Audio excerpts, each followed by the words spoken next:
Түлкі мен тырна ертегісі. Бір тырна түлкімен жолдас болып, түлкінің апанына келіп кіріпті. Бұлардың ізіне бір аңшы түсіп, інге келіпті.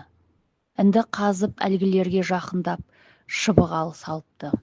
Шыбық тиген соң тырна түлкіге: 60 самал түлкіде, 62 амал адамда деуші еді. Сол амалыңның біреуімен құтқар, құтқармасаң өлеміз депті. Сонда түлкі: амалым құрыды дейді. Олай болса менің амалым бар, сол амалмен құтылармыз депті де, тырна түлкіге: мен өлген боп, апанның ауыз жағында жатайын. Адам қол созып, мені жемтік екен деп алып тастар. Сонда мен айқай салып ұшайын. Ол жалт қарағанда сен жүгіріп кет дейді де, іннің аузына барып жатады. Аңшы қол созып еді, қолына тырна ілікіпті.